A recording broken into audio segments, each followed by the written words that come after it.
Avinash is next. Now, here in my first sentence I have is Avinash is passionate about his customers' success. And let me tell you, that's an understatement.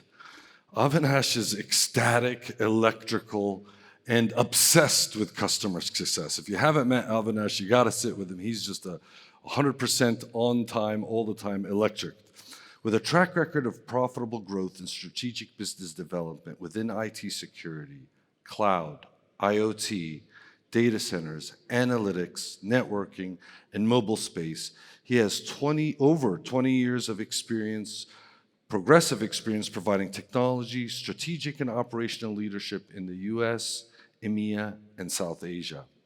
Avinash is dynamic and results-oriented with track record of performance in managing multicultural and cross-functional teams. His topic today will be building cyber resilience in critical infrastructure. Please put your hands together for Avinash.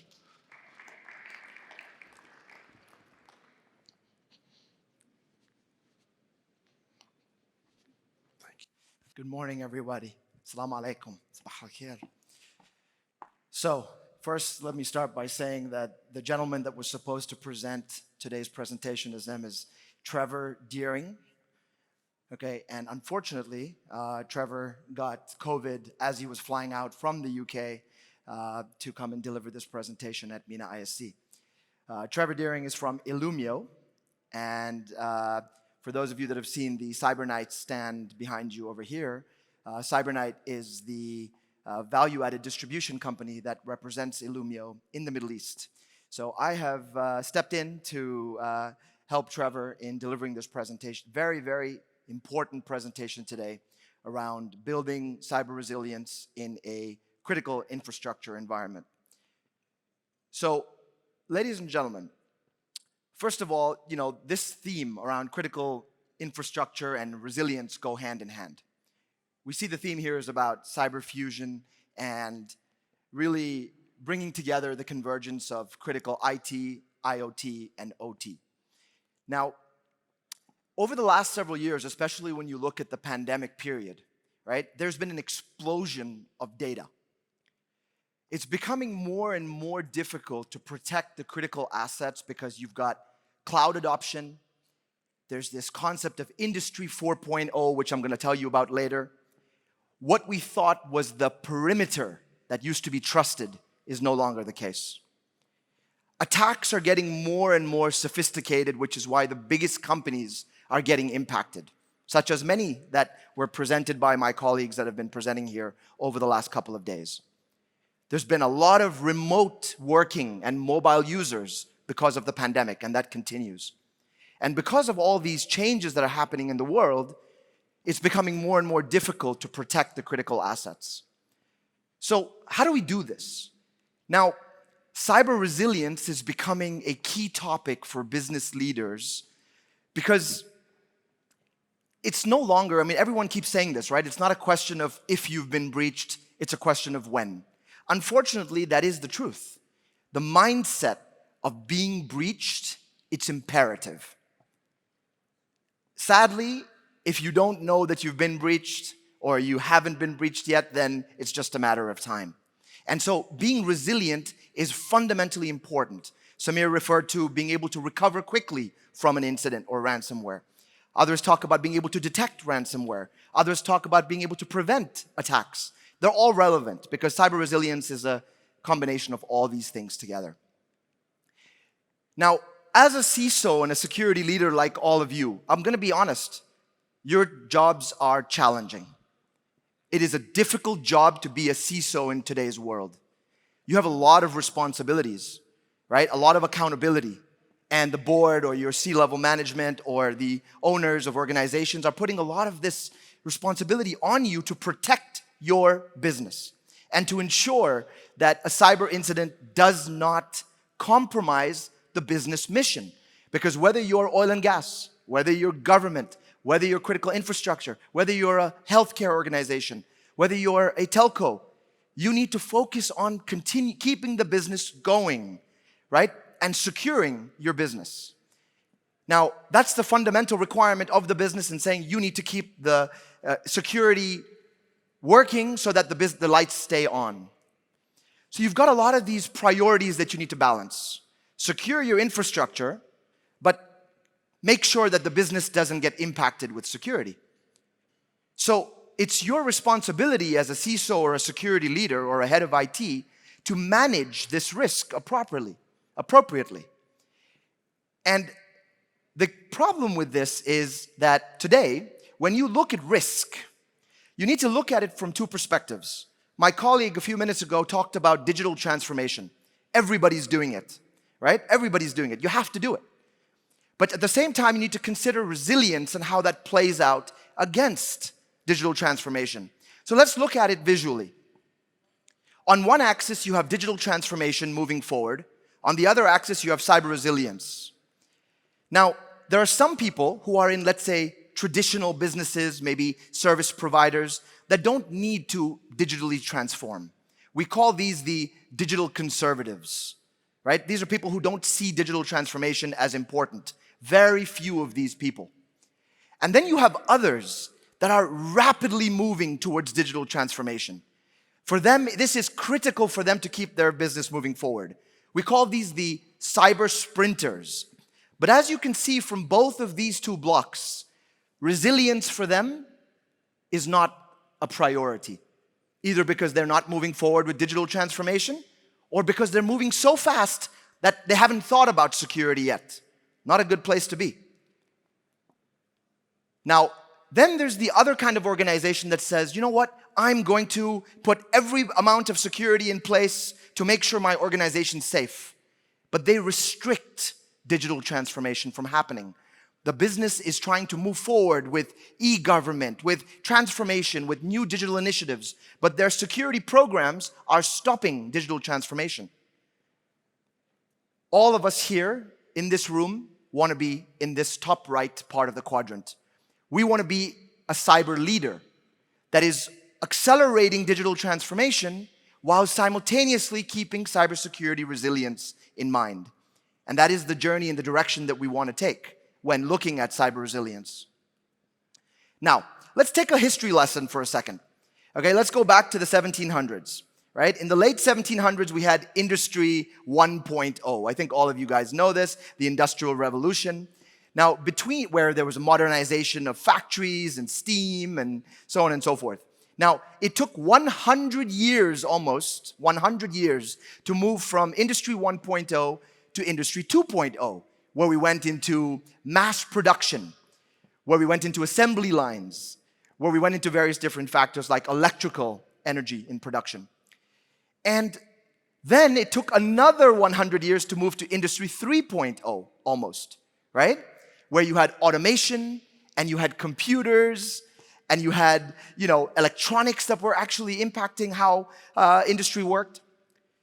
And then, in a very short period of time, in 40, 50 years, there was massive innovation.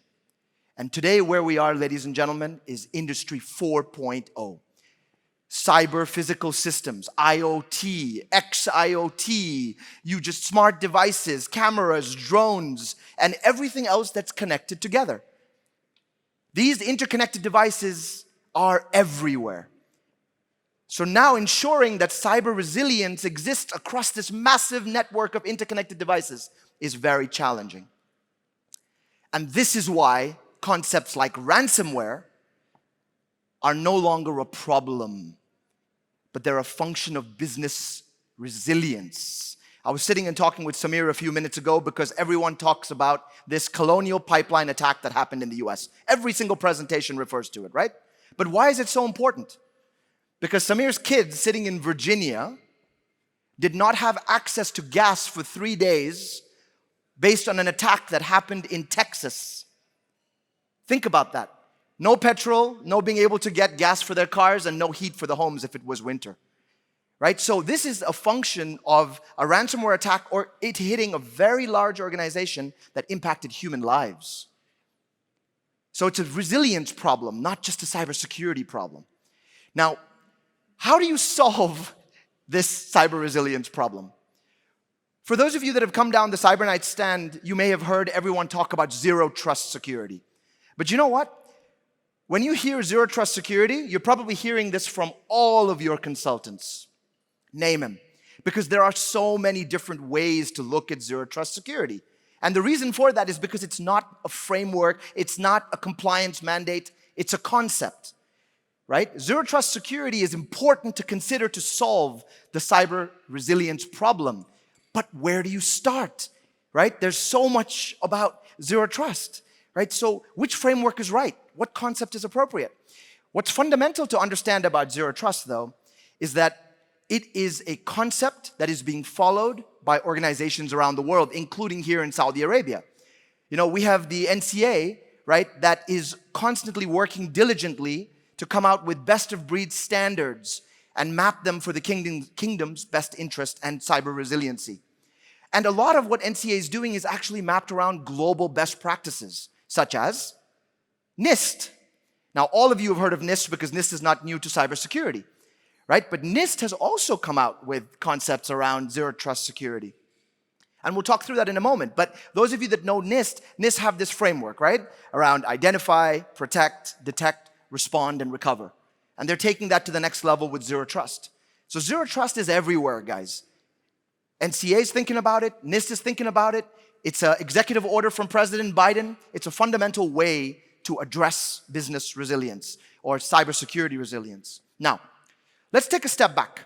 When you think about zero trust in the context of cyber resilience, what are the fundamental assumptions you need to think about? First of all, the entire enterprise network cannot be trusted anymore. You cannot assume that your enterprise network is trusted. The devices that are actually on your network may not be owned by you anymore.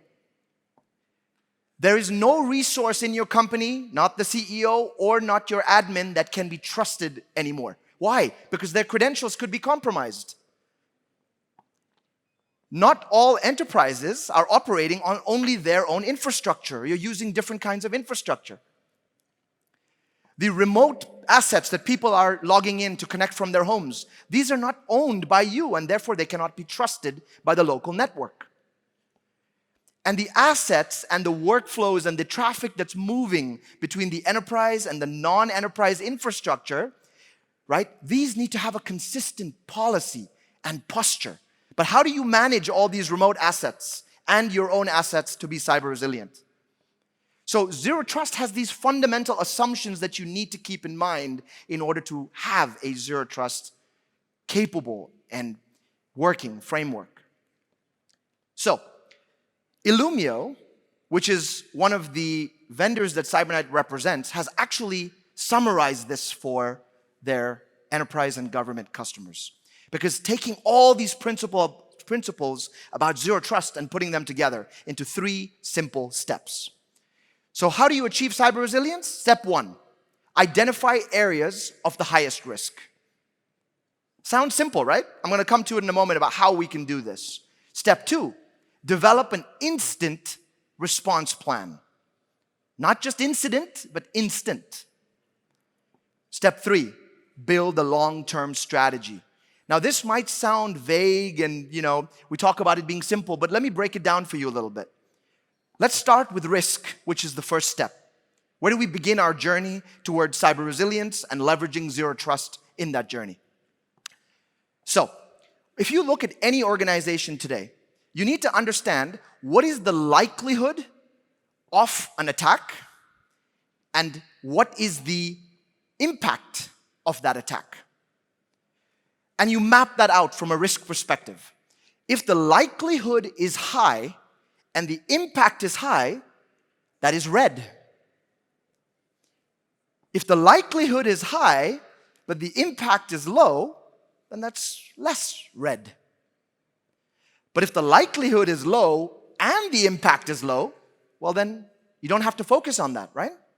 It's important that you map out your risk so you define your priorities, so you know where to start.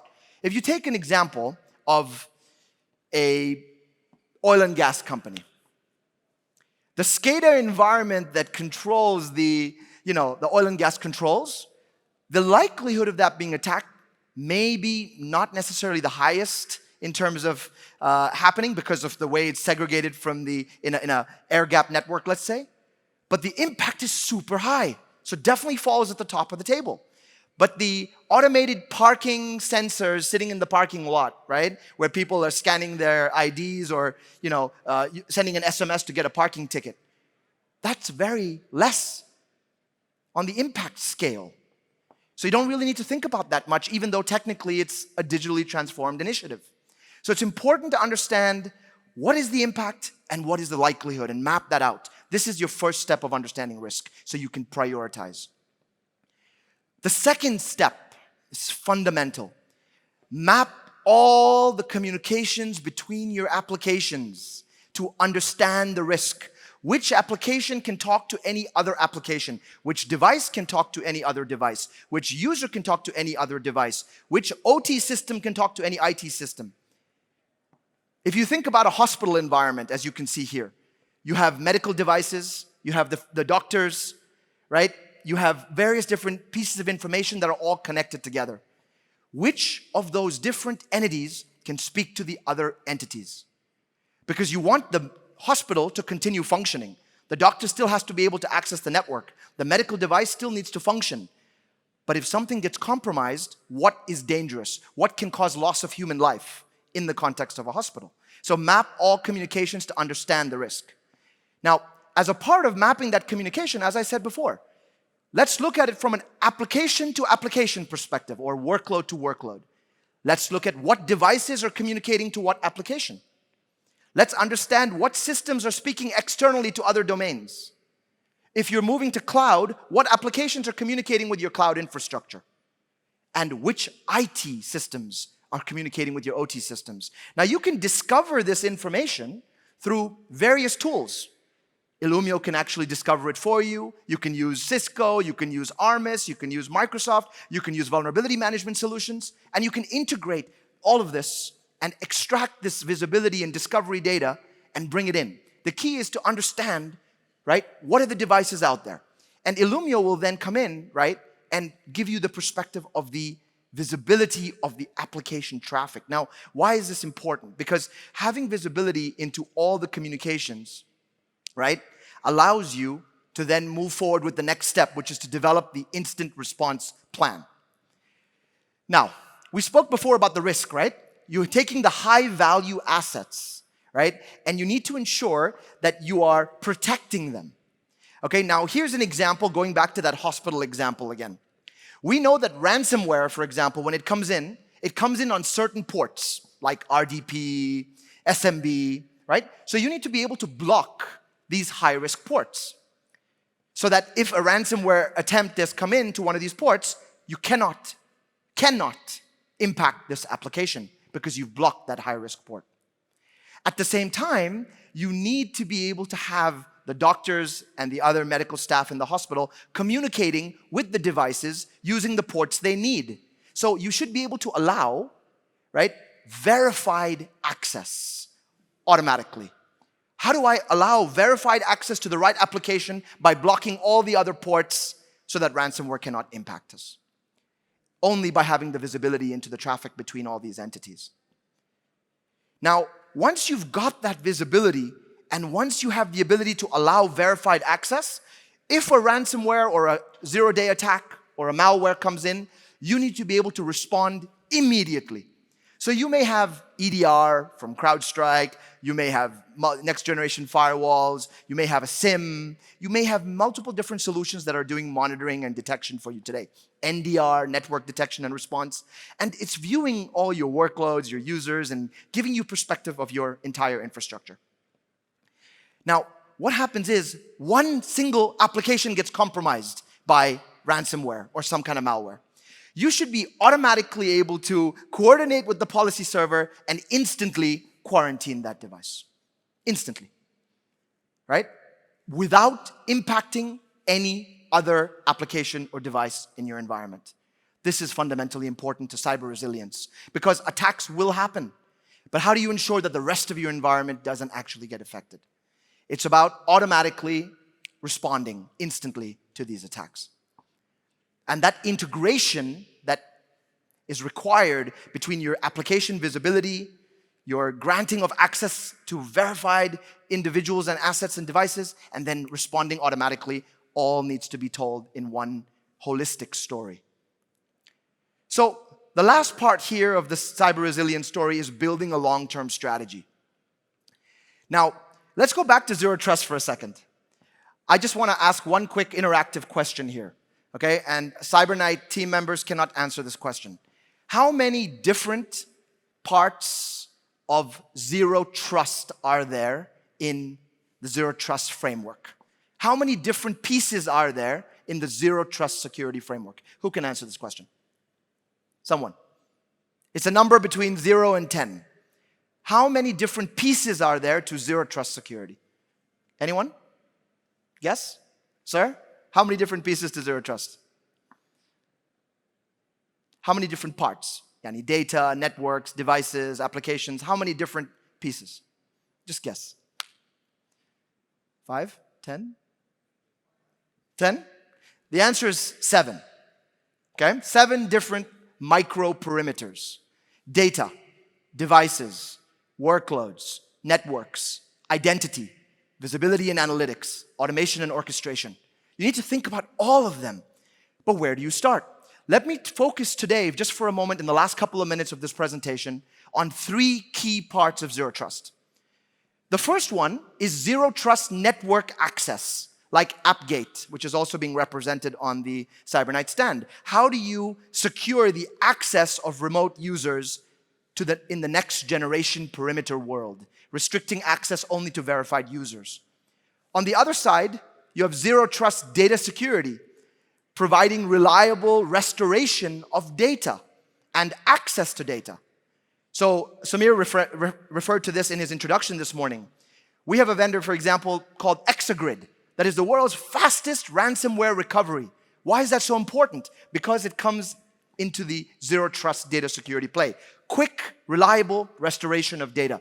But the focus now is around zero trust segmentation. That's the purpose of today's presentation. Being able to control the communication between verified systems and users.